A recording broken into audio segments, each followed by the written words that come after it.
সুপ্রিয় দর্শক বন্ধুরা, আসসালামু আলাইকুম।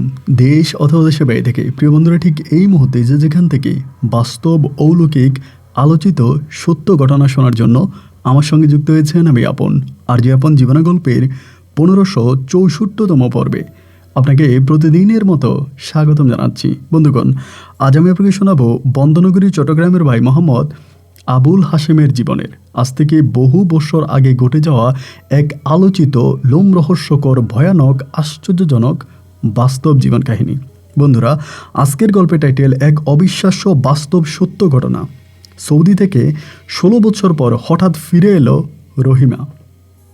আমরা জানি এ দুনিয়াতে মৃত্যুবরণ করার পর কোনো মানুষ আর ফিরে আসে না, কিন্তু বাংলাদেশে মৃত্যুবরণ করে 16 বছর পর সৌদি থেকে কিভাবে দেশে ফিরলেন রহিমা?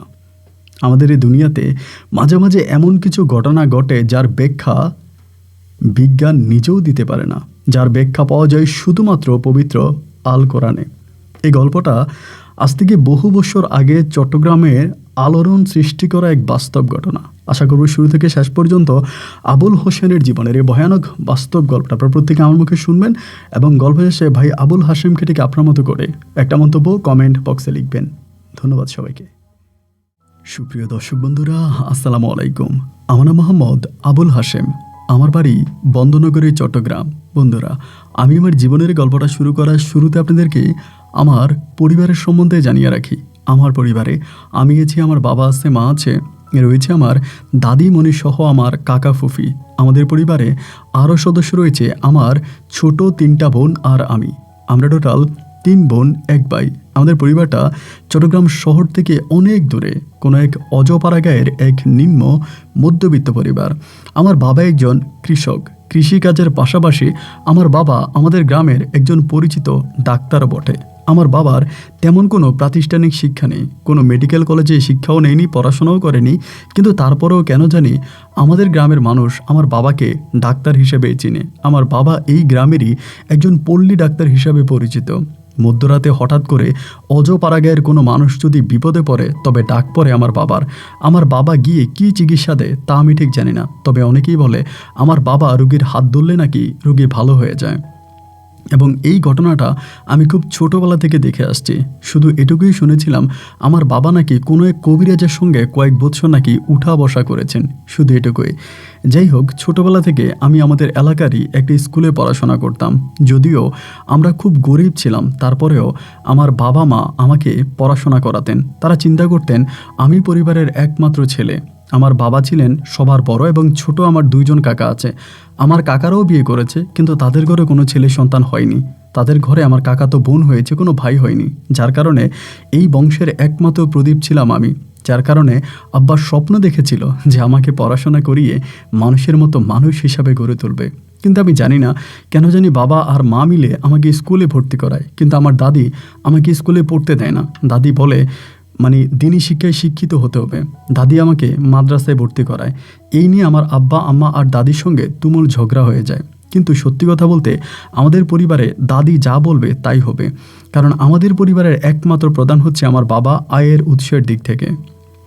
আব্বা আয় ইনকাম করতেন, কিন্তু আমার বাবা কখনোই দাদির উপরে কোনো কথা বলতেন না। দাদি দিন বললে দিন আর দাদি রাত বললে রাত, যার জন্য দাদির কথায় ভিত্তি করে আমাকে তারা স্কুল থেকে মাদ্রাসায় ভর্তি করায়। মাদ্রাসায় পড়তে গিয়ে ভাই আমি বড় বিপদে পড়ে যাই, কারণ আরবি যে একটা সাবজেক্ট আছে আমি এটা বুঝতাম না, এটা কোনোভাবেই আমার মাথায় আসতো না।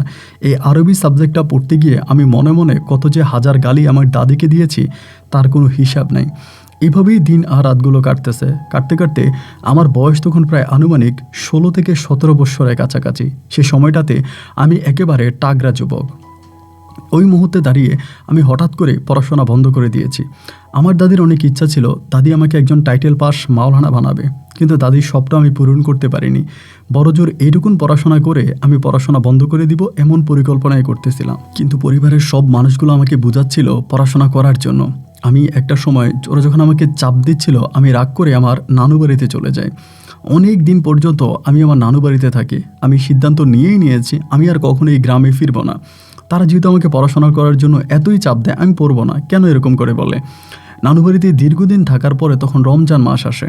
যখন রমজান মাস আসে আমি প্রায় নানু বাড়িতে 4 মাসের মতো ছিলাম। 4 মাস পরে রমজান মাসে আমি তখন বাড়িতে আসি। তো রমজান মাসটা আমাদের বাড়িতে অনেক স্পেশাল করে পালন করা হয়। আমাদের বাড়িতে বিশেষ করে আমাদের ওই পরিবারটাতে রমজান মাস আসার পরে হঠাৎ করে আমি একটা নতুন জিনিস দেখতে শুরু করি। নতুন জিনিস হচ্ছে এইটা, আমাদের পার্শ্ববর্তী বাড়ির একটা মেয়ে আছে যার নাম হচ্ছে রহিমা। রহিমার মা বাবা দুজনেই মারা গেছে এবং রহিমার মা বাবা মারা যাওয়ার পরে রহিমা তার নানু বাড়িতে থাকতে শুরু করে। তার নানা ভাই নেই, তার নানি আছে, কিন্তু নানি অনেকটা বয়স্ক। মামারা রয়েছে, মামারা তাকে সেভাবে দেখতো না। আর আরেকটা বিষয়, রহিমা প্রায় 6 থেকে 7 বছর বয়স থেকে রহিমা সম্পূর্ণ পাগল। এবং আমি রমজান মাসে একটা জিনিস খেয়াল করে দেখলাম, আমার দাদি প্রতিটা ইফতারের সময় এই রহিমাকে নিয়ে আসে ইফতার করার জন্য। এবং আসরের নামাজটা পড়ে ওই বুড়ি কী করবে, রহিমার বাড়িতে যাবে, গিয়ে রহিমারের সাথে করে এনে তারপরে ইফতার করবে।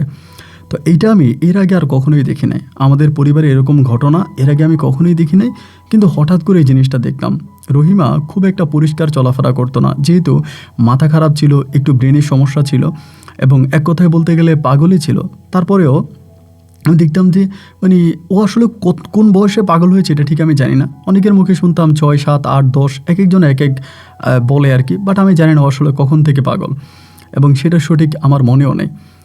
ওরা হলো কি যে ও কী করে খুবই ময়লা হাত নিয়ে ইফতার করতে আসে, ধরেন একেবারে ময়লা হাত নিয়ে ইফতার করে এবং বুঝতে পারেন তো পাগলের মতোই। তো ওর সঙ্গে ইফতার করতে গিয়ে আমরা তখন মানে কেউ কিছু বলে না, বাট আমি ইফতার করি না।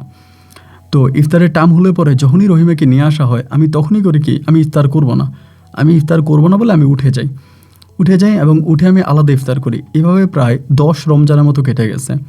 10টা রোজা কেটে যাওয়ার পরে একদিন আসরের সময় আমি তখন বসে আছি আমাদের পুকুর পাড়ে, দাদি তখন রহিমারে নিয়ে আসছে। ওই সময় আব্বা সহ আমার কাকারা মোটামুটি সবাই তখন উঠানের মধ্যেই ছিল। রমজান মাসে আসরের পরে আমরা সবাই বাড়ির আঙিনায় ঘোরাফেরা করি, ইফতারের জন্য অপেক্ষা করি। এমন সময় আমার দাদি করলো কি, আমার দাদির নাম ছিল ফৌজিয়া, আমি আদর করে ফৌজি বুড়ি ডাকি। তা ফৌজি বুড়ি তখন করলো কি, আমাকে ডাকছে পরে আমি তখন উঠানে আসছি পরে দাদি আমারে বলে, তুই আমাদের সঙ্গে একসাথে ইফতার করিস না কেন? এমন করে যখন বলে আমি দাদি মোটামুটি একটু রাগ করেই কথাটা বলে। তা আমি বললাম, আমি ইফতার করি না, তোমাদের সঙ্গে আমার ইফতার করতে ইচ্ছা হয় না, তোমরা পাগল ছাগল নিয়ে ইফতার করো, আর পাগল ছাগলে হাত ধোয় না, পা ধোয় না, এরকম ময়লা শরীর নিয়ে থাকে, তা এই সঙ্গে কি ইফতার করা যায়? দাদি তখন আমারে বলে, তারে পাগল কে বানাইছে? আমি বললাম, তা তো আমি জানি না, তারে পাগল কে বানাইছে? দাদি বলে, তারে আল্লাহ পাগল বানাইছে, সে আল্লাহর পাগল, সে দুনিয়ার পাগল না। আমি বললাম, ওরে আমি কোনোদিনও দেখলাম না নামাজ পড়তে, আর ওরে বলতেছো তুমি আল্লাহর পাগল? দাদি বলে, কিছু পাগল আছে যারা আল্লাহর ভক্ত, এদের নামাজ মনে মনে। আমি বললাম, আমি তোমার এত সব নীতিমিতি বুঝি না। দাদি আমারে বলে, তুই কি তারে হিংসা করিস, ঘৃণা করিস? আমি বললাম, অবশ্যই ঘৃণা করি, এইরকম পাগলিরে কে বা পছন্দ করবে? ও তো পাগলই, ওরে ঘৃণা করবো না তো কি করব? আমার দাদি বলে, আবারও বল, তুই ওরে ঘৃণা করিস? আমি বললাম, আমি অবশ্যই ওরে ঘৃণা করি। আমার দাদি তখন হঠাৎ করে বলতেছে, ঠিক আছে, তাহলে আমি সবার সামনে আজকে এখানে দাঁড়িয়ে কথা দিলাম যে তুই এই রহিমারে বিয়ে করতে হবে। এবং এটা বলা মাত্রই আমার মায়ের হাতে তখন অনেকগুলো খাবারের প্লেট ছিল, পাতিলা টাতিলা ছিল, উনি পুকুর ঘাট থেকে এগুলো ধুয়ে আনতেছিল। দাদির কথা শুনে আমার মা তখন এগুলো হাত থেকে ছেড়ে দেয় এবং ছেড়ে দিয়ে মা দৌড়ে এসে আমাকে ধরে। মানে মা ভয় পাচ্ছিল যে আমি আবার দাদিকে ধাক্কা টাক্কা দিয়ে ফেলি কিনা বা দাদির সঙ্গে খারাপ ব্যবহার করি কিনা। আমি কিছু বললাম না, শুধু বুড়ির মুখের দিকে তাকিয়ে আছি। পরে মা আমারই পিছন থেকে টানতেছে যে আবুল হাশেম চলে আয়। তো মা যখন আমাকে টানতেছে আমি পিছনে আসতেছি আর বলতেছি, এই ফুজি বুড়ি রহিমা পাগলির সাথে থাকতে থাকতে নিজেও পাগল হয়ে গেছে, কি বলে না বলে মাথার কোনো ঠিক নেই, এই বুড়িটাও ওই পাগলের সঙ্গে বেঁধে রাখা দরকার। এগুলো বলতেছি, আমার আব্বা তখন আমার একটা ধমক দিছে, অনেক জোরে একটা ধমক দিছে। ধমক খাইয়া আমি তখন পাশের বাড়িতে চলে গেছি। আজান হয়েছে, ইফতার হয়েছে, আমি আর ইফতার করি নাই। আমি ওই পাশের একটা বাড়ি আছে, সেই বাড়িতে আমার কিছু সহপাঠীরা আছে, ওদের সঙ্গে বসে আছি। রাত 8:30 কি 9টার দিকে আমার আম্মা তখন ওই বাড়িতে গেছে, গিয়া বলতেছে, বাড়ি আয়। আমি বললাম, না আমি বাড়ি যাব না। মা বলে, বাড়ি যাবি না কেন? আমি বললাম, যাব না, আমার বাড়ি যেতে ইচ্ছা করে না, ওই ফজিবুরি যে বাড়িতে আছে ওই বাড়িতে আমি আর যাব না। আমার মা বলে, তুই কি পাগল হয়ে গেলি? তোর দাদিরে সবাই এত সম্মান করে, এত ভালোবাসে এবং তোর দাদির কথায় সবাই উঠে আর বসে, আর তুই তোর সেই দাদিকে পাগল বলতেছিস? আমি বললাম, অবশ্যই পাগল, যদি পাগল না হবে তাহলে পাগলের সঙ্গে থাকে কেন? আমার মা তখন বলে, তোর দাদি বলে এই রহিমার মাঝে নাকি অলৌকিক কোনো ক্ষমতা আছে এবং রহিমা নাকি কোনো সাধারণ নারী নয়, কোনো সাধারণ মেয়ে নয়। আমি বললাম, দেখো দাদি, দেখো মা, আমি তোমার ওইসব আজগুবি কথাবার্তা বুঝি না। মানুষ তো মানুষে, তার মাঝে আবার অন্য ক্ষমতা আর অন্য পাওয়ার কী আছে? তুমি আমাকে এসব ভুলভাল বুঝাইতে আইসো না। আমি ওই বাড়িতে যাব না।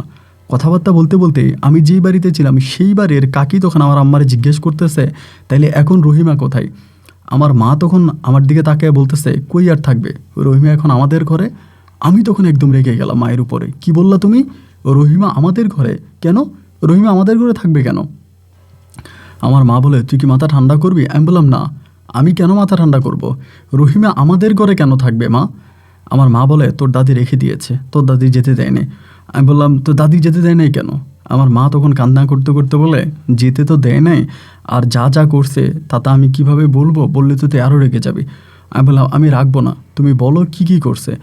আমার মা তখন বলে, তোর দাদির যত গয়নাগাটি আছে সব রহিমারে পড়াইছে, পড়াইয়া তোর বাবারে ডাকছে, ডাইকা তোর বাবারে বলতেছে, দেখ তো তোর ছেলের বউরে দেখতে কেমন লাগে।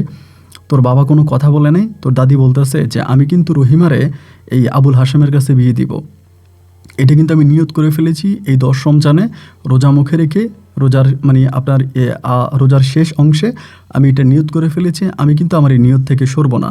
আমি আবুল হাশেমের কাছে রহিমারে বিয়ে দিব, এটাই আমার ফাইনাল কথা। এই কথা বলার পরেই আমি তখন মায়েরে বললাম, তুমি এখন আমার সামনে থেকে সরে যাও, এবং তুমি যদি আমার সামনে থেকে না সরো আমি তোমারও পিটাবো, ওই ভুঁড়িরও পিটাবো, আমি কাউরে ছাড়বো না। এই কথা বলার পরেই যাই হোক, এটা তো এভাবে চলে গেছে। চলে যাওয়ার পরে আমার আম্মা তখন আর কোনো কথা বাড়ায় নিয়ে চলে গেছে। এভাবে প্রায় 2 দিন হয়ে গেছে আমি বাড়িতে যাই না। 2 দিন হয়ে গেছে টোটাল। আমি মাঠে ঘাটে এখানে সেখানে ঘোরাফেরা করি, রোজার মাস তো দিনটা সহজে কেটে যায়, এবং রাতটা বন্ধুবান্ধবের সাথে ইফতার করি, সেহারি খাই, ওনাদের সঙ্গেই থাকি। 2 দিন পরে একদিন আসরের কিছুক্ষণ পরে, মানে আসরের নামাজটার পরে আমার আব্বা তখন আসছে আমাদের এই বাড়িতে, মানে যে বাড়িতে আমি থাকি। আব্বা এসে আমারে বলতেছে, আবুল হাশেম বাড়ি চল। আমি বললাম যে আমি বাড়ি যাব না। আব্বা বলে, কেন যাবি না? আমি বললাম, যাব না। আব্বা বলে, তুই বাড়ি চল। আমি বলছি, আমি যাব না। এই কথাবার্তার মাঝে আব্বা খাপ করে আমার হাত চেপে ধরছে, ধরে বলে, বাড়ি আয়। বাড়ি যাচ্ছি, উঠানের মধ্যে গেলাম, আমি দেখি কি বুড়ি, আমার ওই ফজি বুড়ি মানে আমার দাদি, আর ওই রহিমা পাগলির নিয়ে বসে আছে। আমার দাদি রহিমা পাগলির মাথায় তেল দিয়ে দিচ্ছে। রহিমা কিন্তু অনেক সুন্দর, মানে এমনি সুন্দর আছে কিন্তু চেহারা, বাট পাগল। তো দাদি করতেছে কি, রহিমার মাথায় তেল দিয়ে দিচ্ছে, রহিমা বসে আছে এবং খিলখিলিয়ে হাসতেছে। আমার তখন ভাই এত রাগ হয়েছে, মানে আমার মনে হয় কি যে আমি রাগে ফেটে যাচ্ছিলাম, সহ্য করতে পারতেছিলাম না। এর ভিতরেই ওই বুড়ি তখন আমার বলতেছে কি, আমার ওই দাদি, আয় রে আয় আবুল হাশেম আয়, তোর বউর সাথে একটু বসে গল্প করে যা, তোর বউর সাথে একটু বসে গল্প করে যা। কিছু বললাম না, শরীরে প্রচুর রাগ ছিল, চুপচাপ ছিলাম। সবাই ইফতার করতে ডাকছে, সবার সঙ্গে ইফতার করছে। ইফতারটা করার পরেই আমি তখন ইফতার শেষ করছি, করে এশার নামাজ পড়ছি, তারাবির নামাজও পড়ছি, পইরা শুয়ে গেছি। এমন সময় হইলো কি, আমার আব্বা এসে আমার ডাকতে শুরু করছে। মানে আমার আব্বা কেমন মানুষ দেখেন, আমার বলতেছে, তোর দাদি ডাকতেছে, উঠে আয়। তো আমি মনে করছি হয়তো আমি 2 দিন বাড়িতে ছিলাম না, বুড়ি মনে হয় আমার এখানে একটু কথাবার্তা বলবে আমার সঙ্গে, এরকম কিছু একটা। তা আমি তখন উঠে গেছি পরে সবাই তখন উঠানে বসে আছে, রমজান মাস তো, তারাবির পরে। তা বৈশা থেকে ওই বুড়ি তখন আমার বলতেছে কি যে, আবুল হাশেম, দাদি তো একটা নিয়ত করে ফেলছি। আমি ঘাউরামি করেই বলতেছি, কি নিয়ত? বলে, আমি নিয়ত করছি যে আমি আলহামদুলিল্লাহ, আল্লাহ যদি কবুল করে তাহলে আগামী দিন সকালবেলা আমি রহিমার সঙ্গে তোর বিয়ে দিব, মানে রহিমার তোর বিয়ে সম্পন্ন করব। এটা বলার পরেই আমি তখন কেন জানি ভাই এত রেগে গেছিলাম যা ঠিক বলার মতো না।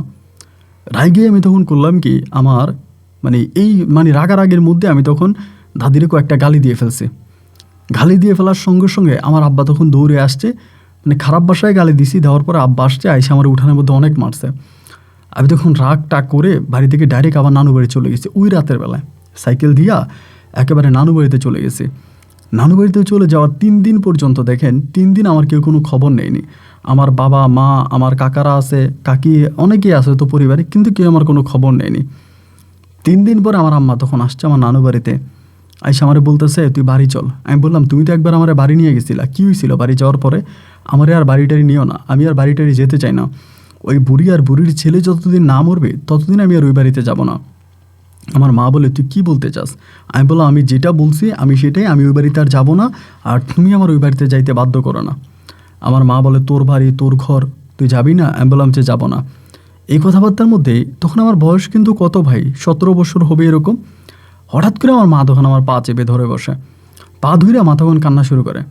আমি বললাম, আরে তুমি কান্না করতেছো কেন? তোমার কান্না করার কি আছে? মা বলে, তুই বাড়ি চল। আমি বললাম, আমি বাড়ি যাব না তো ঠিক আছে, আমি বাড়ি যাব না তো কী হয়েছে, তুমি কান্না করতেছো কেন, বাড়িতে তো আমি ছাড়া অনেকেই আছে। ওমা, এবার মা আমারে কান্না করে করে বলতেছে, তুই রহিমারে বিয়ে কর, কান্না করতে করতে বলে। আমি বললাম, তুমি কি পাগল হয়ে গেলা, এগুলো কি বলতেছে, আমি রহিমারে বিয়ে করব? আমি যেই রহিমার ছায়া দেখতে পারি না, চেহারা দেখতে পারি না, এবং যেই রহিমাকে আমি এতটা ঘৃণা করি, রহিমার জন্য আমার আব্বার সঙ্গে মারামারি হলো, দাদির সঙ্গে খারাপ ব্যবহার হলো, আমি এই রহিমারই বিয়ে করব? তুমি কি এই সুপারিশ করার জন্য আসছো? মা তখন আমারে বলে, তুই রহিমারে বিয়ে করা ছাড়া আর কোনো উপায় নেই, তোর রহিমারে বিয়ে করাই লাগবে। আমি বললাম, দেখো আমি হয়তো মরে যাব, কিন্তু তারপরেও কোনোদিনও তোমরা আমারে ওই রহিমারে বিয়ে করাতে পারবা না, আমি জীবনে কোনোদিন রহিমারে বিয়ে করবো না। মা তখন আমারে বলে, তুই কি চাস যে আমি মরে যাই? আমি বললাম, তোমার যদি মরে যেতে ইচ্ছে হয় তাহলে তুমি মরে যাও, আমার সমস্যা কি, আমি রহিমারে বিয়ে করব না। আমার মা বলে, আমার সংসারটা তার আগুন লাগাইস না, আমার সংসারটা তার আগুন লাগাইস না, তুই রহিমারে বিয়ে কর, তুই রহিমারে বিয়ে করলে আমার সংসারটার মধ্যে শান্তি ফিরে আসবে। আমি বলছি, তোমার সংসারে শান্তি আসুক, যাই আসুক, যেটি আসুক, এসব কোনো কিছু আমার বলার দরকার নেই, আমি এই সংসার নিয়ে আর কোনো কথাই বলতে চাই না। এবার মা অনেক বুঝাইছি শুনে মা আবার তখন চলে গেছে।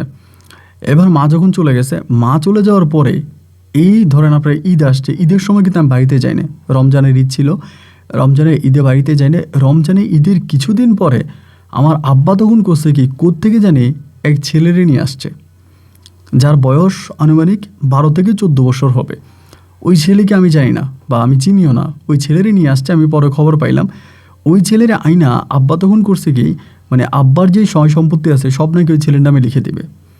এটা আব্বার কেমন দুঃসম্পর্কের আত্মীয় হয়, কেমন আব্বার দুঃসম্পর্কের চাচাতো ভাই না কার জানি ছেলে হয়, এইখানকার না, তারা হচ্ছে মানে আপনার এই ইয়ের দিকে কি বলে, নোয়াখালীর দিকে, ওই দিকের এক ছেলে আর কি। আব্বা কেমনি কেমনি নিয়ে আসছে, তো ওই ছেলের নামে সব কিছু লিখে দিবে। এবার আম্মা আমার পায়ে ধরতেছে, দেখ তোর বাবা পাগলামি শুরু করছে, ওই ছেলের নামে যদি সব লিখে দেয় তাহলে আমরা কোথায় যাব, আমরা কই থাকবো, এবং তুই তোর আব্বার কথা শুনতো, তাদের কথা শুনতো, রহিমারে বিয়ে কর। এবার একই ভাগকে আমার দাদা, আমার যে নানা নানি আছে তারাও শুরু করছে, আমার মামারাও শুরু করছে, খালামনে যারা, এবার পুরো ইউনিট আমাকে ধরে বসছে যে না আবুল হাশেম তুই বিয়ে কর, তুই রহিমারে বিয়ে কর। আমি যতভাবে চেষ্টা করছি বোঝানোর জন্য যে না আমি এই মুহূর্তে বিয়ে করব না, আমার এই মুহূর্তে বিয়ে করার কোনো ইচ্ছা নাই, আমাকে এইভাবে আপনারা প্রেশার দিয়েন না, মানে না, তারা আমার কোনো কথাই শুনবে না, তাদের কথাই একটা যে তারা রহিমারে আমার বিয়ে করাইয়া ছাড়বে।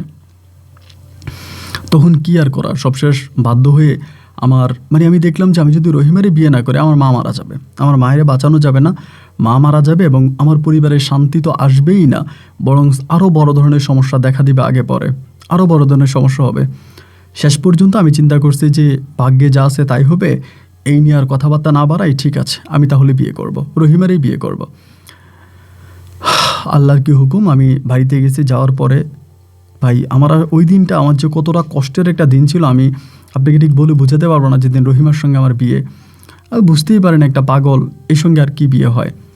এবার করলাম কি, ওই মেয়ের সঙ্গে তখন আমার রাতের বেলায় বাসর হয়েছে, বিয়েও হয়েছে দিনে, এবং বাসর ঘরে গেছে। বাসর ঘরে কি আর যাওয়া, ওই হাত খুঁটে পা খুঁটে বসে থাকে, আমি আমার মতো শুয়েছিলাম। সকালবেলা উঠছি, কারোর সঙ্গে কথা বলি না, দোকানপাটে রাস্তাঘাটে গেলে সবাই বলে, কিরে তোর বউ রহিমা কেমন আছে, তোর রহিমা সুন্দরী কেমন আছে। এলাকার মানুষ তো বুঝেন না, খোঁচা মেরে কথা বলতে পছন্দ করে, ওরা এভাবে যে যার মতো আমাকে খোঁচাইতে আছে। তো রহিমা সুন্দরীর কী খবর, ওই কেমন আছে, তোরা আদর করে রাতের বেলায় ঠিকঠাক মতো, মানে যেগুলো বললে আমি খেপে যাব, রেগে যাব, এই কথাগুলি বলে বারবার আমাকে খেপাই দিতেছে, আমাকে রাগাই দিচ্ছে। রাগে ক্ষোভে আমি তখন আর বাড়ি থেকে বেরোই না, বাড়ি থেকে বেরো হই না, কারোর সঙ্গে কথাই বলি না, একেবারে সারাটা দিন ঘরের ভিতরে মুখ কালো করে একেবারে গম্ভীর হয়ে বসে থাকি। আর এই রহিমার গায়ে কোনো হাতও দিতে পারি না, ধমক দেওয়া কথাও বলতে পারি না। ধমক দেওয়া কথা, গায়ে হাত তোলা বা কিছু একটা করলে আমার দাদি খেপে বসে, এই রহিমার কী হয়েছে, রহিমারে কে মারছে, মানে এই রহিমারে কে কী বলছে, মানে কী যে করে। এবং রহিমা মনে হলো যেন আমাদের পরিবারের ছাবিকাঠি হয়ে গেছে। এখানে একটা কথা আপনাকে বলে রাখি, দাদি বারবার একটা কথা বলতো, কিন্তু সবাইরে বলতো, আমার আব্বারে, চাচারে এবং আমার আম্মারে সবসময় বলতো, দেখবি তোদের পরিবারের যত অভাব আছে একদিনে রহিমা সমস্ত অভাব দূর করে দিবে, একদিন এই সংসারে রহিমা শান্তি ফিরিয়ে আনবে, একদিন দেখবি রহিমার জন্য আমাদের সংসারটা অনেক উন্নত হবে। এই কথাগুলো দাদি বারবার বলতো। দাদি এই কথাগুলো বলতো আর আমি অবাক দৃষ্টিতে বুড়ির মুখের দিকে তাকিয়ে থাকতাম। আরে যেটা পাগল, নিজে মানে কি বলবো ওর কথা বললে, এরকম একটা পাগল মেয়ে কীভাবে আমাদের সংসারের মুখ উজ্জ্বল করবে। আসলে এটাই বড় কথা যে আল্লাহর খেলা বোঝা বড় কঠিন, সেটাই হয়তো হয়েছিল। যাই হোক, এরপরে দাদির কথাবার্তা মতো আমি তখন এই রাগারাগি করি, জিতাজিতি করি এবং একটা সময় রাগ করে বাড়ি থেকে বেরিয়ে হয়ে গেছিলাম। 1 সপ্তাহ 15 দিন এখানে থেকে ওইখানে থাকে, আবার এসে ওই পাগলের সাথে সংসার করা লাগে, ওই পাগলের সাথেই থাকা লাগে। এরকম করে অনেকগুলো দিন কেটে গেছে। তো অনেকগুলো দিন কেটে যাওয়ার পরে আমার দাদি তখন মোটামুটি বিছানায় পড়ে গেছে। প্রায় আমার এটা বিয়ে মানে রহিমার সঙ্গে বিয়ের প্রায় 2 বছর পরের কথা আপনাকে বলতেছি।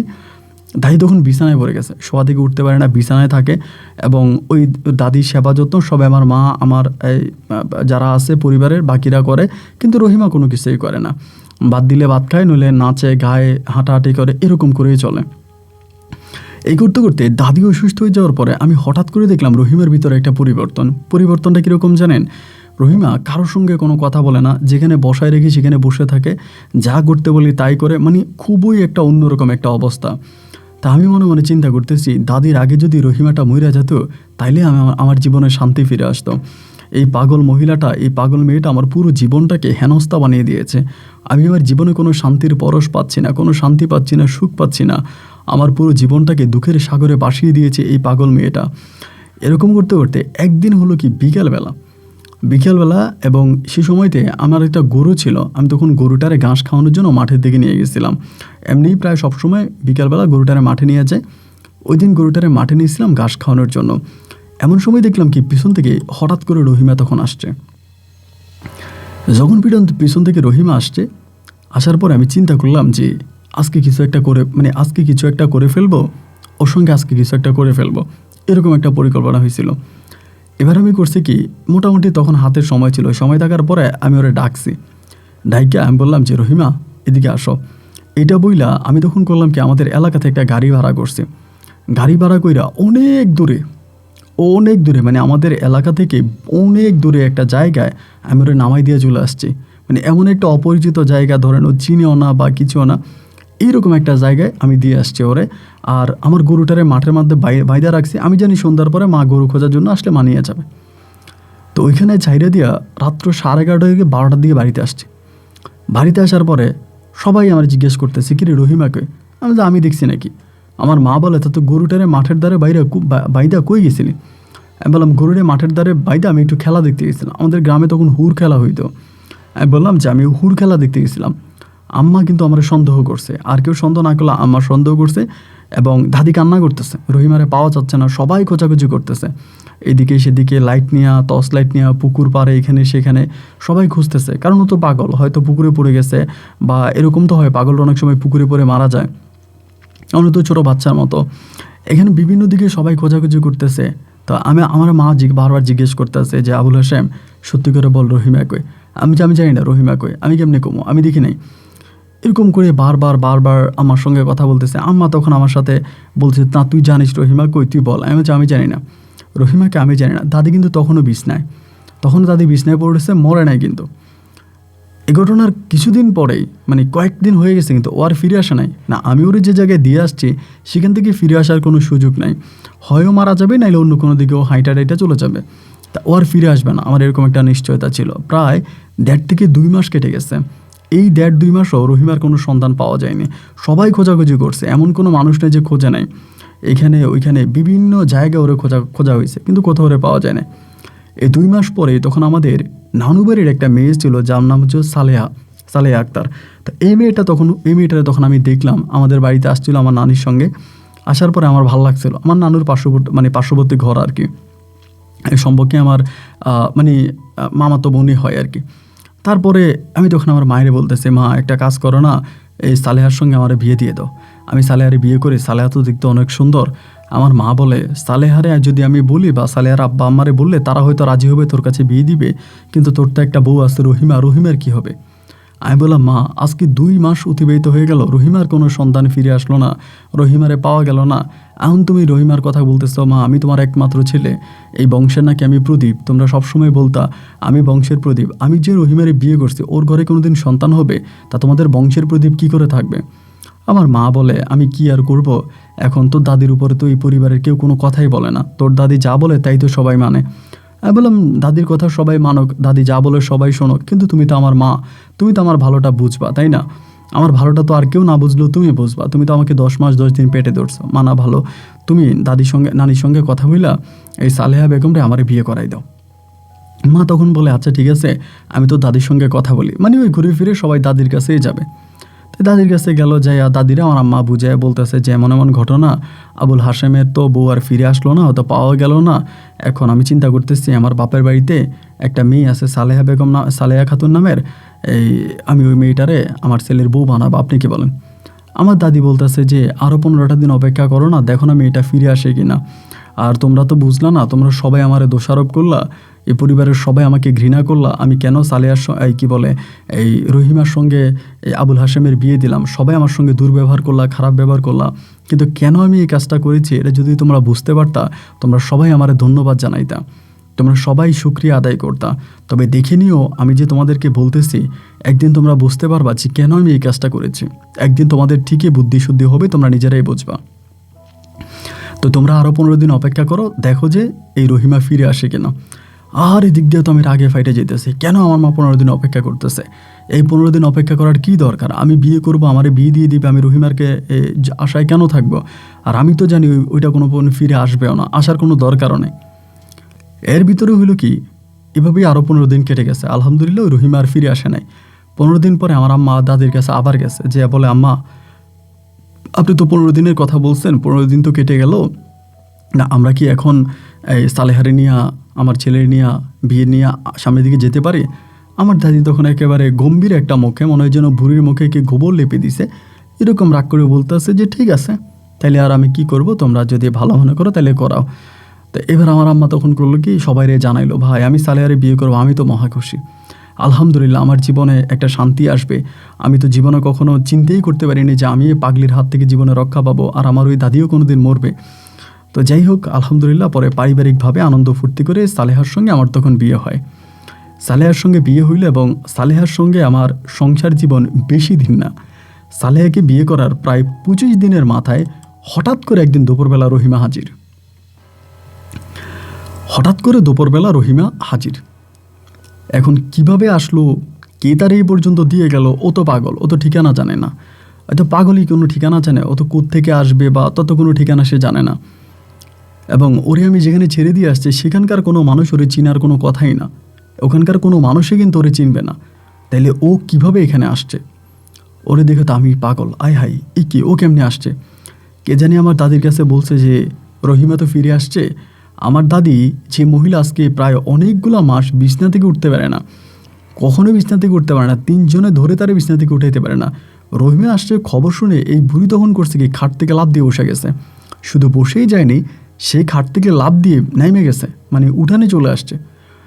আমি তো এই দৃশ্য দেখে মনে হয় আমার মাথায় আসমানটা ভেঙে পড়লো, আল্লাহ রে এইটা আমি কি দেখলাম, এইটা আমি কি দেখলাম, হায় হায়, রহিমারে জড়াইয়া ধরে ওই বুড়ি, মানে ওই ফজি বুড়ি, আমার দাদি কি যে কান্না, হায় হায় কি যে কান্না।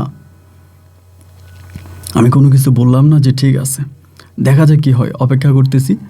এবার তখন তো ফজির ঘরে রহিমা তখন গেছে, আমি তো আমার বউ নিয়ে সালেহারে নিয়ে আসি। সালেহা বলে পাগল আসলে সমস্যা কি, তুমি পাগলরে বিদায় করো, এই পাগল এই বাড়িতে থাকলে আমি থাকবো না, এরকম করতেছে। এর ভিতরে রাতটা কেটে গেল, সকালবেলা মা আসছে, পরে মারে বললাম মা কি করবা? মা বলতেছে আমি কি করবো তাই তো বুঝতেছি না, এই পাগলি আজকে এত মাস পরে হঠাৎ করে কোত্থেকে আসলো, হঠাৎ করে এই কোত্থেকে ফিরে আসছে, এ যে ফিরে আসবে এটা তো আমরা বুঝতে পারি নাই। তাই আমি বললাম তোমরা কি তোমার শাশুড়িদেরকে কিছু বলতে পারো না, তোমার শাশুড়ি এরকম করে কেন, এই কেনই বা এই পাগলিরে নিয়ে এরকম নাচানাচি করতেছে, আমি তখন বিয়ে করছি, এই বাড়িতে থাকবে কেন? আমার মা তখন বলে আচ্ছা তুই এরকম মন খারাপ করিস না, আমি তো দাদির সঙ্গে কথা বলবো। মা তখন গেল কি দাদির কাছে, যা বলতেছে যে মা এখন তো সালেহারে বিয়ে করাইছি এবং আবুল হাশেম তো সালেহার সঙ্গে সংসার করতেছে, তা রহিমা তো এই বাড়িতে আসছে, রহিমার সঙ্গে যেহেতু আবুল হাশেমের আগে বিয়ে হয়েছে, এখন আপনি এটা কিভাবে কি করবেন? আমার দাদি হঠাৎ করে কি বলে জানেন, কিভাবে কি করব মানে, একটা পুরুষের কি 2টা বউ থাকতে পারে না? আমার মা বলে নাউজুবিল্লাহ, এটা আপনি কি বলেন, এখন ওই কি এটা কি কোনো কথা? আমার দাদি বলে কেন কথা নয় কেন, একটা পুরুষ কি 2টা বিয়ে করতে পারে না, তার কি 2টা বউ থাকতে পারে না? আবুল হাশেমের বউ রহিমাও থাকবে, আবুল হাশেমের বউ সালেহাও থাকবে। আমার মা এই কথা শুনে আইসা আমারে বলতেছে যে বাবারে তো দাদি তো এই কথা বলে। আমি বললাম মা আমি কিন্তু বাড়িতে আগুন লাগাই দিব, আমি কিন্তু গোটা বাড়িতে আগুন লাগাই দিব, তোমরা কিন্তু আমারে চেনো না, আমি অনেক সহ্য করছি, আমি কিন্তু মা আর সহ্য করব না, এবার কিন্তু আমার সহ্যের বাঁধ ভেঙে গেছে, এবার আমি কিন্তু কি উল্টাপাল্টা কিছু একটা করে বসবো। তোমরা যদি ভালো চাও যেভাবেই হোক এই রহিমা পাগলির এই বাড়ি থেকে বিদায় করো, রহিমা পাগলির যেভাবেই পারো এই বাড়ি থেকে বিদায় করো। রহিমা পাগলি যদি আমার বাড়িতে থাকে তবে কিন্তু মা একটা হেনস্তা কিছু একটা হয়ে যাবে। আমার মা বলে, বাজান রে তুই পাগলামি করিস না, তুই মাথা খারাপ করিস না, আমি দেখতেছি। আমি বলি তুমি কি দেখবা, তুমি কি দেখবো এটা আমি জানি না, তবে আমি যদি দেখা শুরু করি তাহলে কিন্তু পুরো বাড়ি এলোমেলো হয়ে যাবে, আমি কিন্তু মারাত্মক কিছু করে ফেলবো। এবার মা তখন আব্বার সঙ্গে কথা বলে, আব্বা তো ওই হিজলা মহিলার মতো, আব্বা কোনো কিছু বলবে না, ওই দাদি যেটা বলবে সেটাই ইয়েস, দাদির কথাই ইয়েস, দাদির কথার উপর আর কোনো কথা নাই, দাদি যা বলবে তাই, না বললে নাই, বিষয়টা হচ্ছে এরকম। ওমা, এবার এরা পরিবারের সবাই মোটামুটি সিদ্ধান্ত নিয়েই নিয়েছে যে রহিমারে তারা এই বাড়ি থেকে বের করবে না। এভাবে 2 দিন 3 দিন কেটে গেল। এদিক দিয়ে আমার বউ সালেহা খেপে গেছে, কি ব্যাপার, ওই পাগলি কেন তোমার কাছে আসে? আমার দাদি আমারে ডাকে, আবুল হাসেম আয়, না গেলে বাবা গালাগালি করে, মা গালাগালি করে, তারপরে যাই। গেলে পরে দাদি আমারে বলে, এক বউয়ের সঙ্গে থাকলে হবে, এই বউয়ের সময় দেওয়া লাগবে না, এই বউয়ের সঙ্গে একটু গল্প কর, কথা বল। এখন আমি ওই ঘরে গেলে আমার বউ সালেহা খেপে যায়, এই তুমি ওই ঘরে গেলা কেন, তুমি ওই ঘরে কেন গেলা? এই ধরে ঝগড়া ঝাঁটি যায় ঝামেলা এরকম হইতে আছে। একটা সময় সালেহা বলতেছে, ওই থাকবেন আমার সংসারে, কেন ওই পাগলির বউ হিসাবে এই পরিবারে রাখা হয়েছে, কেন ওই পাগলির সঙ্গে আমার কথা বলা লাগতেছে। এবং আমার দাদি একটা সময় বলতেছে আমাকে ওই পাগলির সঙ্গে আমার রাতে থাকা লাগবে, আমি 1 সপ্তাহ সালেহার সঙ্গে থাকবো এবং 1 সপ্তাহ রহিমার সঙ্গে থাকবো। দাদি এটা আমাকে ডিক্লারেশন দিয়ে বলে দিতে আছে যে 1 সপ্তাহ এই বউর সঙ্গে থাকবে, 1 সপ্তাহ ওই বউয়ের সঙ্গে থাকবে। এইটা শুনে তো সালেহা খেপে গেছে যে না, আমি তোমার সংসারে করবো না, আমি তোমার সংসার ছেড়ে চলে যাব, আমি এরকম পাগলি আমার সতীন হবে, আমি কেন থাকবো না। তো আমার মা গিয়া দাদিরে বললো, বাবা তো ওই দাদির কথা শোনে না, আমার মাই বলে, সবসময় আমার প্রতিনিধি ছিলেন আমার মা। আমার মা গিয়া তখন দাদিরে বলতেছে যে দেখেন কি আর করবেন, এখন ঝামেলা তো একটার পর একটা বাড়তেছে, সবাই বলতেছে যে সালেহা নাকি চলে যাবে, যদি এই বাড়িতে রহিমা থাকে তাহলে সালেহা থাকবে না, সালেহা আমার ছেলেরে তালাক দিয়ে আবার ডিভোর্স করে চলে যাবে, আপনি কি কন? আমার দাদি তখন বলে, বউ 2টা, যার মনে চায় থাকবে, যার মনে চায় চলে যাবে। এই বুড়ি বিছনায় পড়ে গেছে, কথা বলতে পারতো না, 3 জনে টাইনে তারা উঠাইতে পারতো না, আর আজকে সেই বুড়ি এমন টনটনা হয়ে গেছে যেন বুড়ির কোনো রোগই নেই। বুড়ি একেবারে আগের মতো হাঁটাচলা করে, উঠাচলা করে, এখানে যায় ওইখানে যায়, মানে এক অন্যরকম অবস্থা, তার কোনো অসুখ নেই, একেবারে ভালো হয়ে গেছে। এখন আমরা কি করব? আমরা কেউ কোনো উপায় বুদ্ধি পাইতেছি না। এদিক দিয়ে সালেহা আমারে জ্বালায়া মারতেছে যে আমি তোমার সংসার করবো না, আমি চলে যাব, তুমি আমার তালাক দিয়ে দাও, তুমি তালাক দিয়ে দাও, আমি তোমার সংসার করবো না, এগুলোও করতেছে। এই করতে করতে একদিন দাদি সালেহার উপরে খেপে গেছে, খেপে বলে, ছোটো বউ, তোমার যদি মন চায় তুমি আমার নাতির সংসার করো, নাহলে এই বাড়ি থেকে চলে যাও, আমার নাতির সঙ্গে কচলাকচলি করবা না, আমার নাতির সঙ্গে এরকম করবা না, তার 2টা বউ, তার 2টা বউয়ের সময় দেওয়া লাগবে। এই কথা বলছে পরে সালেহা তখন বলে, তো ঠিক আছে, আপনার নাতিরা আপনি ওই পাগলির সঙ্গে রাখেন, আমি গেলাম। এই বলে সালেহা তখন ব্যাগ ট্যাগ সব কিছু নিয়ে মোটামুটি আমার বাড়ি থেকে চলে গেছে। এবং সালেহা চলে যাওয়ার কিছুদিন পরেই, কয়েকটা দিন পরে সালেহা তখন করছে কি, ওই ডিভোর্স লেটার পাঠিয়ে দিছে আমাদের বাড়িতে, ডিভোর্সের লেটার পাঠিয়ে দিছে এবং সে বলে দিছে যে সে আর আমার সংসার করবে না, এবং মোটামুটি ডিভোর্স লেটার পাঠিয়ে দিয়ে দিছে। এখন ডিভোর্স লেটার পাঠিয়ে দেওয়ার পরে তো আর কি আর করা, আমাদেরকে ডিভোর্স লেটার দিয়ে দিছে আমারে। আর এদিক দিয়ে ধরেন রহিমা তো বাড়ির মধ্যে আবারও কুর্তি হয়ে গেছে, আমার দাদির সঙ্গে উঠে বসে, পাগল তো পাগল, এই 2 পাগল একসাথে হয়েছে, আর এদের মাঝখানে হয়েছে আমার মরণ। বাইরে ভাই, আমি তখন একটা এমন অবস্থার মধ্যে আছি, আমি খাই না, দাই না, ঘুমাই না, আমার কাছের মানুষগুলো পর্যন্ত চিনতে পারে না। এমন যে এক অবস্থা হয়েছে, আমি রাস্তা দিয়ে হাঁটলে আমি ঢুলে পড়ে যাব, আমার মনে কোনো শান্তি নেই। মনের মধ্যে বারবার একটা প্রশ্নে আসতেছে, এই বুড়িরে কেউ কিছু বলে না কেন, আমার আব্বা কেন কিছু বলে না, আমার কাকারা কেন কিছু বলে না, আমার কাকা তো ভাই বোনেরা কেন কিছু বলে না, সবাই কেন বুড়িরে মানে, এবং বুড়ি যে আমার পুরো জীবনটাকে নষ্ট করে দিতেছে, এটি কি কারোই কোনো গুরুত্ব নাই, কারোই কি কোনো গ্যারাজ্য নাই? সবাই কেন বুড়িকে সাপোর্ট করতেছে, সবাই কেন বুড়ির কথা শুনতেছে? আমি কি বলবো ভাই, আপনাকে বলে বুঝাতে পারবো না। আমার একরকম খাওয়া দাওয়া পর্যন্ত বন্ধ হয়ে গেছে, ঘুম বন্ধ হয়ে গেছে। এভাবে দিন যত সামনের দিকে যাচ্ছে, বাট কোনোভাবেই কোনো কিছু লাভ হচ্ছে না।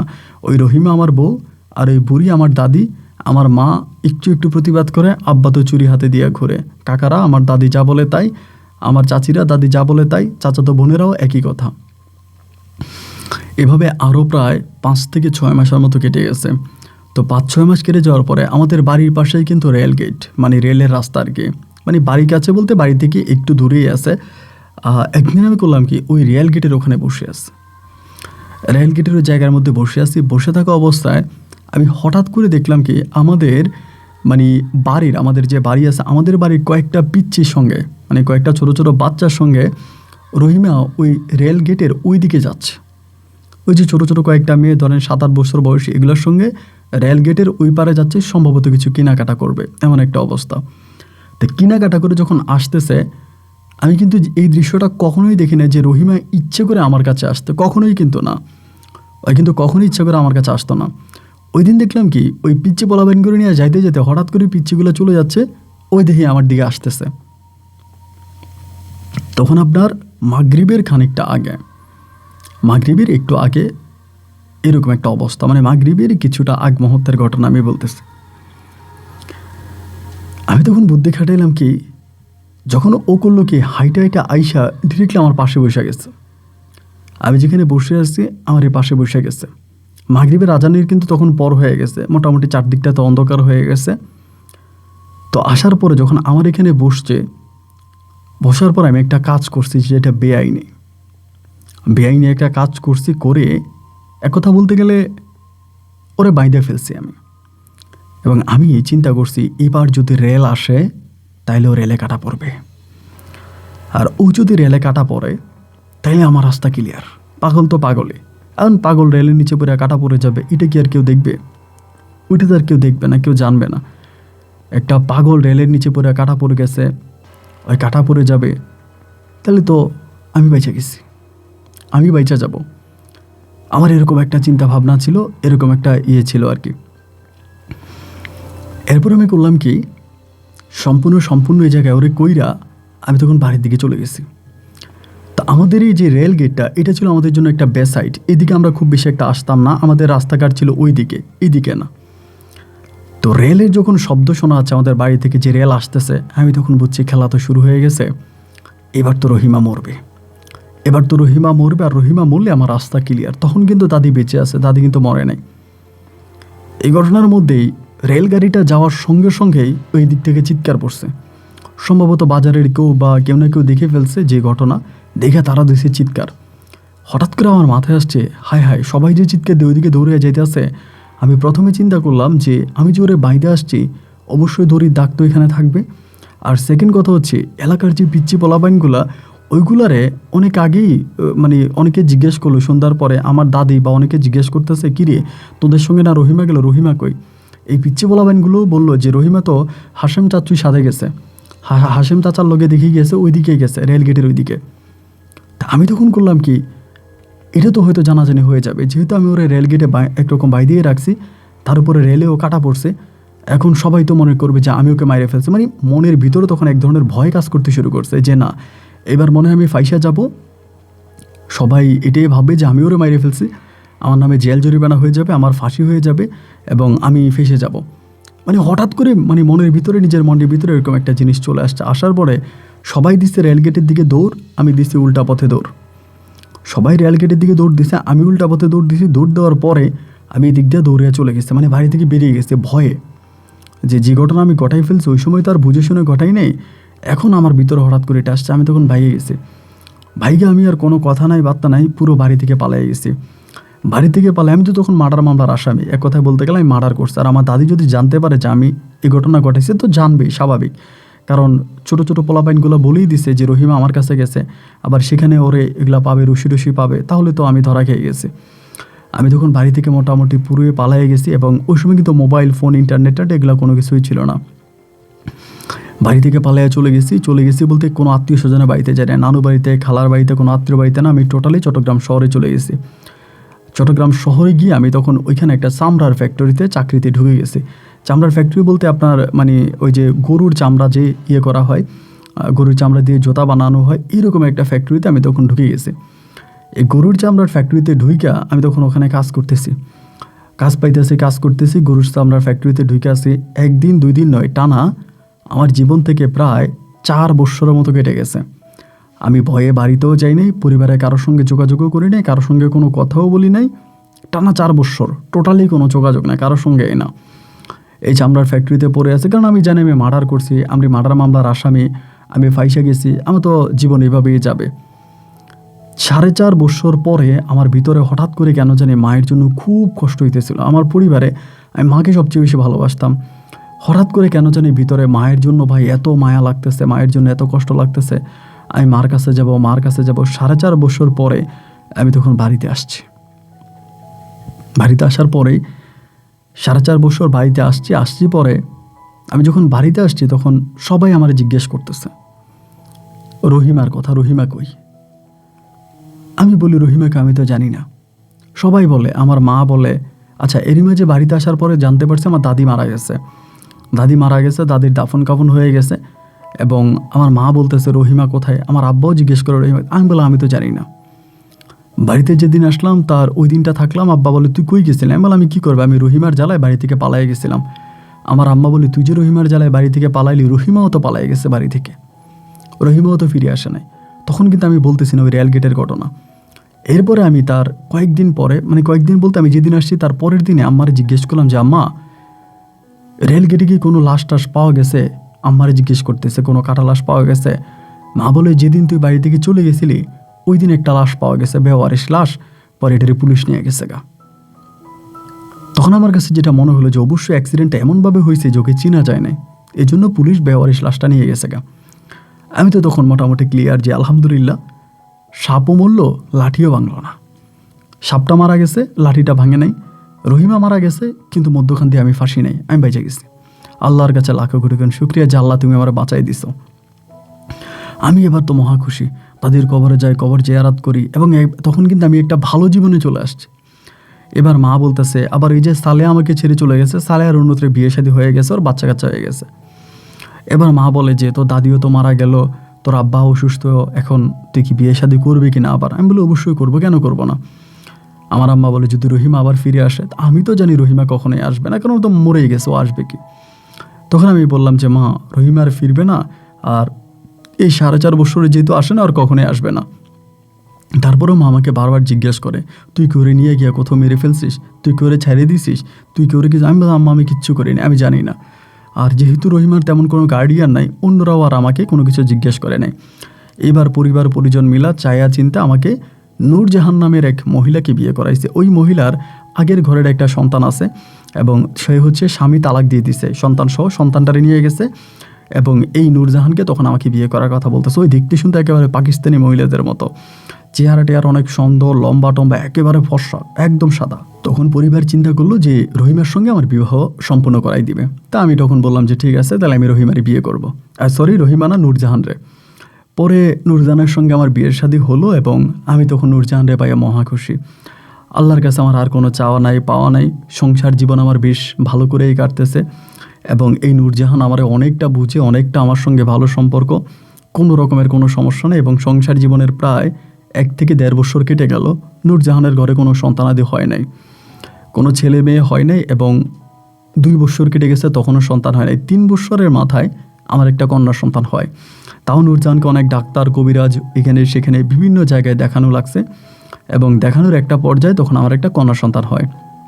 মেয়েটা হওয়ার পরে আলহামদুলিল্লাহ একটা মেয়ে হয়েছে। আমি আল্লাহর কাছে শুকরিয়া যে আল্লাহ আমার একটা মেয়ে সন্তান দিছে।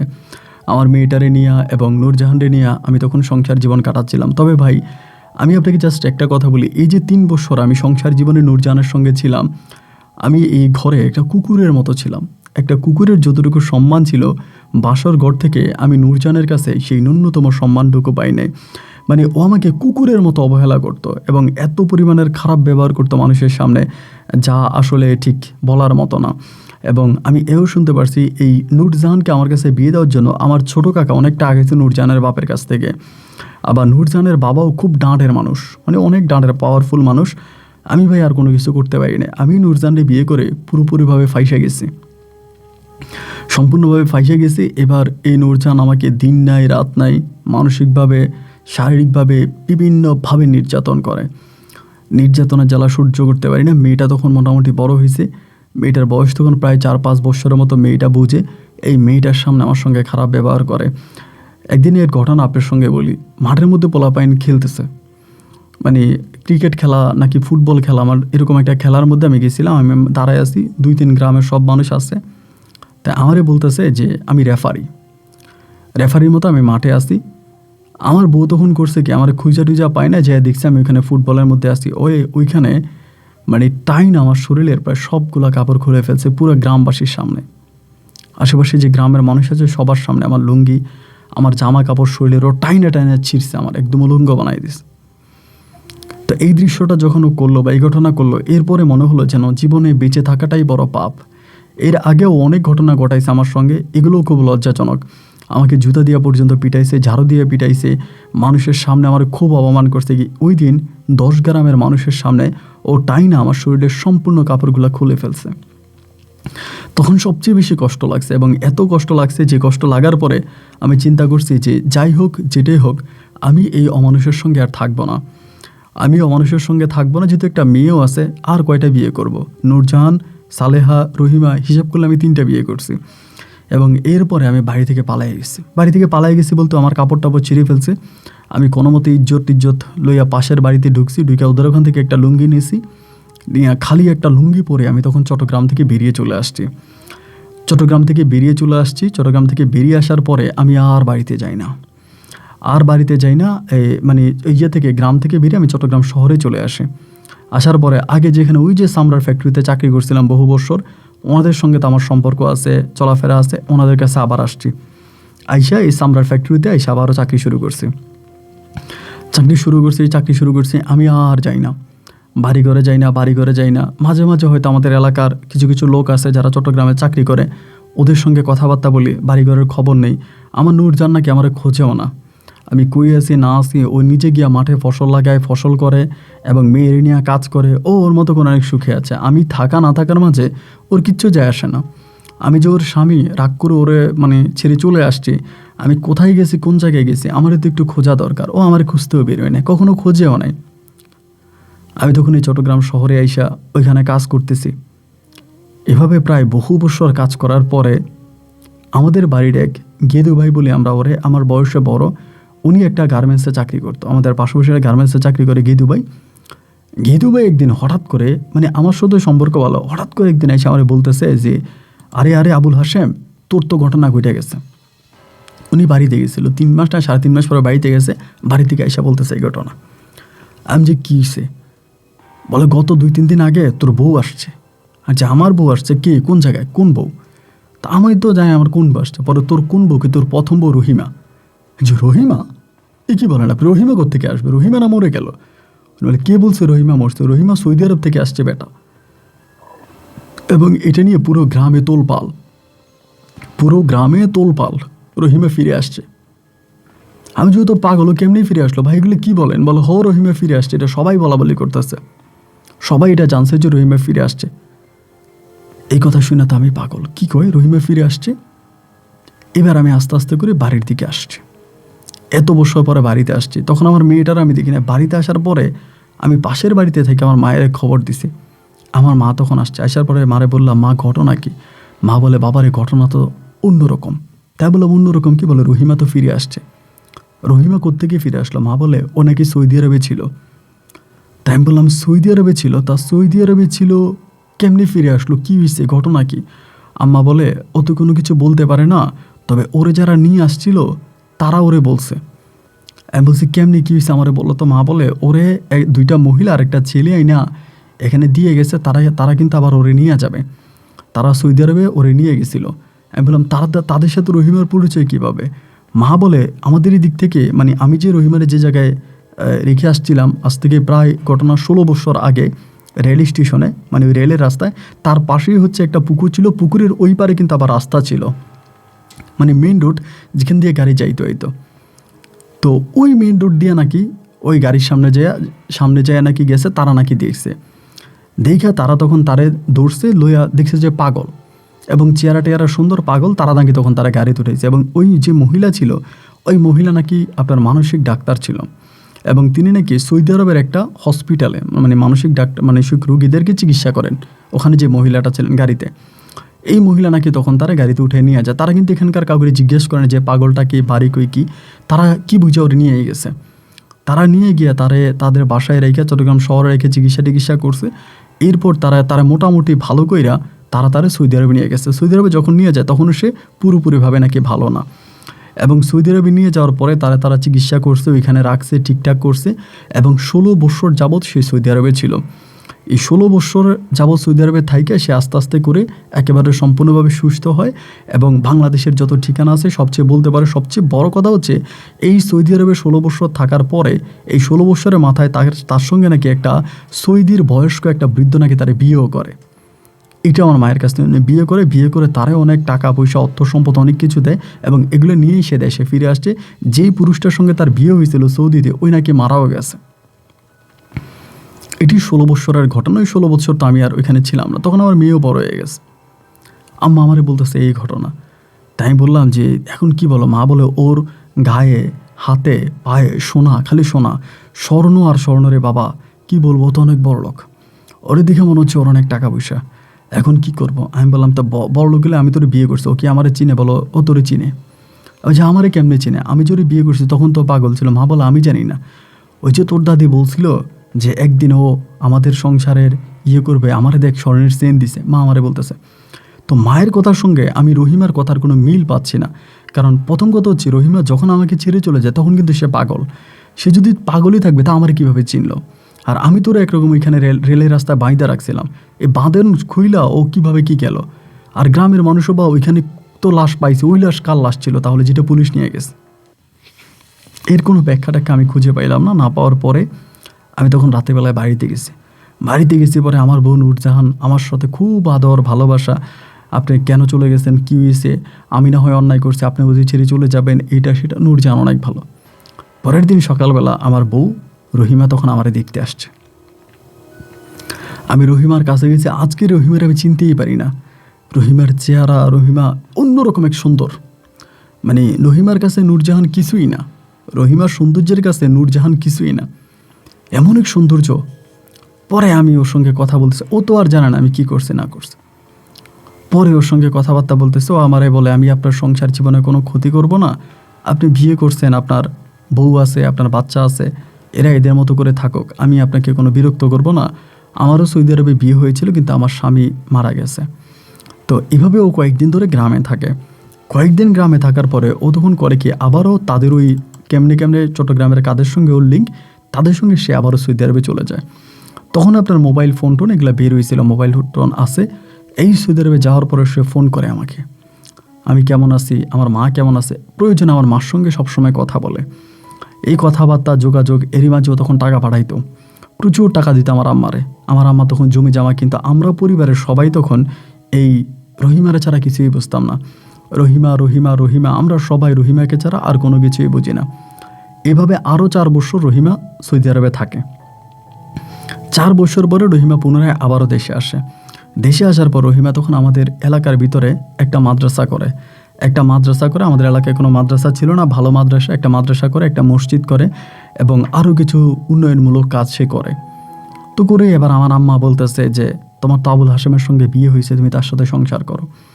ও তখন বলে না, উনি তো এক বিয়ে করছে, এখন উনি কি আমার সঙ্গে থাকবে? আমার আম্মা বলে কেন থাকবে না, তার আগের বউ থাকবে, তুমিও থাকো, তুমি আর সৌদি আরবে যাইও না। এখন মা যখন ওকে এইভাবে অনুরোধ করলো বা ওকে হাতে পায়ে ধরে বললো যে তুমি যাও না, তোমার সঙ্গে সংসার করো, একটা পর্যায়ে তখন রহিমা রাজি হলো যে ঠিক আছে, আমারও তো সংসার করার ইচ্ছা আছে, উনি যদি করে তাহলে আমি করব। এই কথা বলে রহিমা তখন নূরজাহানের কাছে গেল। নূরজাহানরা জড়ায় ধরে বলছে যে আপনি যদি আপনার স্বামীর সঙ্গে আমার সংসার করতে দেন আমি করব। আম্মা সে জায়গায় দাঁড়ায় বলতেছে তুমি হচ্ছে প্রথম বউ, নূরজাহান হচ্ছে শেষে, এখন নূরজাহানের কাছ থেকে তুমি অনুমতি নিবা কেন? নূরজাহান তোমার কাছ থেকে অনুমতি নিয়ে সে সংসার করবে, তুমি তো তার কাছে অনুমতি নেবে না। মানে আমাদের পরিবারের তখন সবাই রহিমার কথায় উঠতো আর বসতো, রহিমা যা বলে তাই, কারণ ওর কাছে টাকা আর সব কিছু ওরেই তখন সবাই মানতেছে, আমিও তখন মানতাম রহিমারে। তো এরকম করতে করতে নূরজাহান বেগম তখন সবার কাছে অবহেলিত, কারোর সঙ্গে কথা বলে না, নূরজাহানের সঙ্গে কেউ কথা বলে না, এবং নূরজাহানকে দেখলে সবাই আরেকদিকে মুখ ফিরিয়ে নেয়। সবাই সালেহা কি বলে আপনার রহিমার সঙ্গে উঠা বসা, গ্রামের বিভিন্ন মানুষরা আসে, ওর কাছে বহু টাকা পয়সা। একটা পর্যায়ে তখন সৌদি আরবে যাওয়া বন্ধ করে দিল, আমাদের গ্রামে বাড়ি বানাইলো। আমাদের গ্রামে প্রথম ও বিল্ডিং করছে, আমাদের বাড়িতে প্রথম যে বিল্ডিংটা সেটা তারই বানানো বিল্ডিং, এবং বিল্ডিং সে বানায় ওই বিল্ডিংয়ের মধ্যে তখন আমরা সবাই থাকতেছি, আমার আব্বা আম্মা আমরা যারা আছি, আমার কাকারা সবাই তখন আলোলে দোললে রহিমাকে নিয়ে। এইরকম করে সময়গুলো কাটতে কাটতে প্রায় 8 থেকে 9 মাস পর্যন্ত রহিমা আমাদের সঙ্গে ছিল। 8-9 মাস পরে হঠাৎ করে রহিমা বলতো যে তার নাকি মাথা ব্যথা করে। আমারে বলতো যে আমার মাঝে মাঝে মাথা ব্যথা করে, প্রচণ্ড মাথা ব্যথা করে, আমি নিতে পারি না। ওই সময় কিন্তু আমি দিনরাত মিলে রহিমার ঘরেই থাকতাম, নূরজানের কাছে খুব একটা আসতামও না। নূরজানের সাথে আমার সম্পর্ক ভালোও ছিল না। এই মাথা ব্যথা মাথা ব্যথা মাথা ব্যথা, তখন আমরা ওরা ডাক্তারের কাছে নিয়ে গেছি।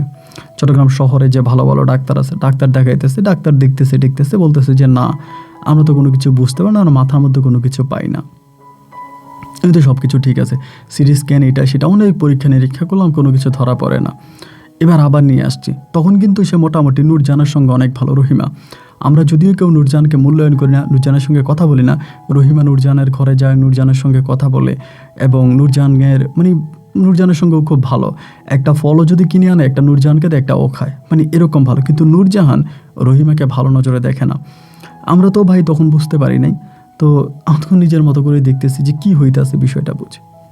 পরে এরকম করে সময়গুলো সামনে দিয়ে কাটতে কাটতে কাটতে কাটতে ওই মাথা ব্যথা খালি রোগে একটা মাথা ব্যথা, ওই শুধু বলতে আমার মাথা ব্যথা, মাথা ছিঁড়ে যায়। কত ডাক্তার কবিরাজ কত জায়গায় নিয়ে গেছে, না কোনো কিছুই হয় নাই।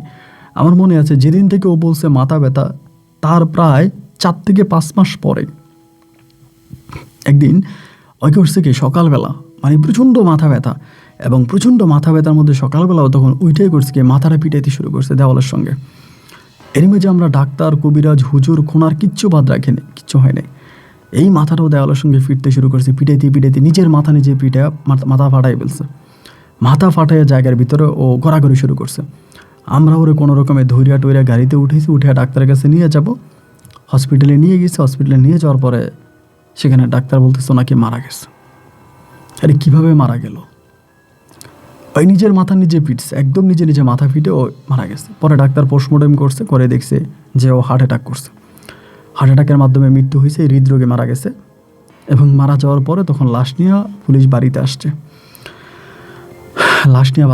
আসার পরে ওরে তো দাফন কাফন করে দিলাম। দাফন করার পরে আমি আবারও আমার বউ নূরজানের সঙ্গে টাসি চলতেছি। এই আমার বউ রহিমা মারা যাওয়ার প্রায় বৎসর খানিক পরেই একদিন আমার বউর সঙ্গে যখন আমি ঝগড়া লাগি নূরজানের সঙ্গে, আমার বউ নূরজান তখন আমারে বলে, রহিমারে কেমনে খাইছি মনে আছে? ঠিক তেমন করে খেয়ে ফেলবো, টেরও পাবা না। রহিমারে কেমনে খাইছি মনে আছে? তেমন করে খেয়ে ফেলবো, কেউ টেরও পাবা না। ভালো আছি, ভালো থাকো, ভালো থাকতে দাও। ওই কথা বলাতে আমি বুঝে গেলাম যে আসলে রহিমার মৃত্যু কীভাবে হলো। তা আমার বউয়ের সঙ্গে আর এই ঘটনাটা যেদিনও বলে দিছে, ওই দিন থেকে আমি নিজেই স্বেচ্ছায় আমি এলাকার লোকজন ডাইকে আমি ওরা তালাক দিয়ে দিই, যে না আমি আর থাকবো না। ওই বুড়ো বয়সে তাকে তালাক দিয়ে, তখন আমার মেয়েটা বিয়ের বয়সে হয়ে যায়। বিয়ের বয়সে আমার মেয়েটা ওই সময় তাকে তালাক দিয়ে দিই। তাই তালাক দেওয়ার পরে তো আর আমার বাড়িতে থাকতে পারে না, আমার বাড়ি থেকেও চলে যায়। চলে যাওয়ার পরে শেষ পর্যন্ত আমার যা কিছু আছে, কারণ রহিমা আমাকে অনেক কিছু দিয়ে গেছে। আজকে আমার মায়ের নামে যে সম্পদ আছে এগুলো সব মালিক আমি হয়েছি, যেহেতু আমার আর কোনো ভাই নাই। আমার সয় সম্পদ, টাকা পয়সার কিচ্ছু অভাব নাই, কিন্তু আমার রহিমা নাই। আমি বুঝলাম না। নূরজাহানে বলল, আমি কিন্তু প্রথমেই সন্দেহ করছিলাম আমার মাথা ব্যথা নিয়ে চোখে কোনো কালো জাদু করা হয়েছে। আমরা অনেক কবিরাজের কাছে নিয়ে গেছি, অনেক ডাক্তার দেখাইছি, না কোনো কবিরাজ কোনো ডাক্তার কেউই বলতে পারতেছে না যে ওর কী হয়েছে, কোনো কেউ বুঝলো না। কিন্তু শেষ পর্যন্ত নূরজাহান সে স্বেচ্ছায় স্বীকার করলো সে কালো জাদু করছে। রহিমা মারা গেল, রহিমার সম্পদ আমি এখনও ভোগ করছি। আমার মেয়েটারও বিয়ে দিছি ভালো জায়গায়, মেয়েটারও সন্তানাদি হয়েছে। আমি এখন শেষ বয়সে আসছি। তার জীবনটা একটা ইতিহাস, আমার জীবনটা একটা ইতিহাস। এবং আজও আমি সবার কাছে বলি, আমি রহিমারে যেভাবে রেল স্টেশনে বাইরে আসছিলাম, ওর বেঁচে থাকার কোনো কথা নাই। ওই কীভাবে বাঁচলো, কীভাবে সৌদি গেল, কীভাবে ফিরে আসলো, সবই আমার কাছে আজও মনে হয় যেন অলৌকিক। এটা কেমনে সম্ভব? এবং এত ছোট বয়সে সে পাগল হলো, তার ঠিকানাও বা সে কীভাবে জানলো? তুই যে আমার দাদি বলেছিল রহিমা কোনো সাধারণ মেয়ে নয়, ওর সঙ্গে কিছু একটা আছে, এটাই মনে হয় সত্যি। ওই কিছু একটাই মনে হয় ওকে শেষ পর্যন্ত এই পর্যন্ত আনছে। তবে প্রশ্ন একটাই, ওই কিছু একটা কেন ওরে বাঁচাইতে পারলো না? কিছু একটা কেন ওরে বাঁচাইতে পারলো না? রহিমার ইচ্ছা ছিল আমার দাদির কবরের পাশে ওকে মাটি দেওয়া, সেই ইচ্ছেও তার পূরণ করছি। দাদির কবরের পাশে ওকে দাফন করছি। আমার দাদির সঙ্গে রহিমা এখন শায়িত আছে। আল্লাহ রহিমাকে পরপারে ভালো রাখুক। আল্লাহর কাছে আমার একটাই চাওয়া, মৃত্যুর পর আমি যেন রহিমার সঙ্গে একসঙ্গে থাকতে পারি। যদিও আমার আরও 2টা বউ ছিল, সালেহা, নূরজাহান, কিন্তু আমার প্রথম বউ রহিমা আজও আমার অন্তরে দাগ কেটে আছে। আমার গল্পটা আপনাকে বললাম। আমি আপনার দাদার বয়সী হব হিসাব করতে গেলে। যদি পারেন আমার গল্পটা রেকর্ড করবেন। চট্টগ্রাম থেকে আবুল হাশেম। ভালো থাকবেন। আসসালামু আলাইকুম। বন্ধুরা, সবাইকে অনেক বেশি ধন্যবাদ এ পর্যন্ত আমার সঙ্গে থেকে চট্টগ্রামের ভাই আবুল হাশেমের জীবনের এই অলৌকিক, আলোচিত, ভয়ানক, শিক্ষণীয় বাস্তব গল্পটা শোনার জন্য। খুবই দুঃখ নিয়ে আজকে একটা কথা বলি। আমার অনেক বোনেরা আমার গল্প শোনে, অনেক বোন আমার সাবস্ক্রাইবার, পুরুষের থেকেও মহিলা মানুষ বা মেয়ে মানুষরা বেশি গল্প শোনে। তাদেরকে উদ্দেশ্য করে বলি, আমাদের এই সমাজে বর্তমানে প্রচুর পরিমাণের পুরুষ নির্যাতন হয়। নারী নির্যাতনের একটা সময় একটা আইন ছিল। আমরা কোনো নারী যদি নারীর উপর নির্যাতন হলে সে অবলা, এজন্য থানায় একটা ডায়েরি করা হতো। কিন্তু আজকে সমাজে প্রচুর পরিমাণের পুরুষ নির্যাতন হচ্ছে এবং কোনো পুরুষ মামলা করা তো দূরের কথা, সে লজ্জায় তার কাছের পাশের মানুষগুলোকেও বলে না যে আমার স্ত্রী আমার উপর অত্যাচার করে। আমি এমন গল্প পেয়েছি, আপনি বিশ্বাস করবেন না, রাতের বেলায় স্বামীকে এমনভাবে স্বামীকে মারে, সে মায়ের শরীরের ব্যথা নিয়ে সকালে অফিস করতে হয়। এরকম প্রচুর পরিমাণের পুরুষ নির্যাতন হয়। যে নূরজাহান যে আবুল হাশেমের উপরে নির্যাতন করেছে, বা যেটা আমি হয়তো আপনাদেরকে ভালোভাবে প্রেজেন্ট করেছি কিনা জানি না, বা ভালোভাবে আপনারা বুঝেছেন কিনা, 10 গ্রামের মানুষ একটা ফুটবল টুর্নামেন্ট খেলা খেলতেছিল, সে জায়গার ভিতরে স্ত্রী গিয়ে স্বামীর পুরো কাপড় খুলে ফেললো। একটা স্বামীর জন্য এর চেয়েও মৃত্যু ভালো ছিল। হয়তো সেই স্বামীর দোয়ায় বা সেই স্বামীর কষ্ট দেখে রহিমা বেগম অন্য কোনো রূপে তার স্বামীর কাছে ফিরে এসেছে। এই গল্প শুধু গল্পই নয়, আপনার জীবনের এক চরম শিক্ষা।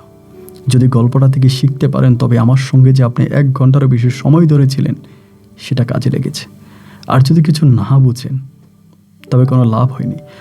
আমি আমার প্রত্যেকটা গল্পে চেষ্টা করি একটা মেসেজ দেওয়ার জন্য, একটা শিক্ষা দেওয়ার জন্য। এটাই আমার টার্গেট। আল্লাহ যেন আমাদেরকে বুঝার তৌফিক দান করে, আল্লাহ যেন আমাদের উপরে রহমত করে, সেই শুভকামনা আমি এখন আজকের মধ্যে কিনে বিদায় নিচ্ছি। দেখা হবে নতুন দিন নতুন কোনো গল্পে। আল্লাহ হাফেজ অ্যান্ড আসসালামু আলাইকুম।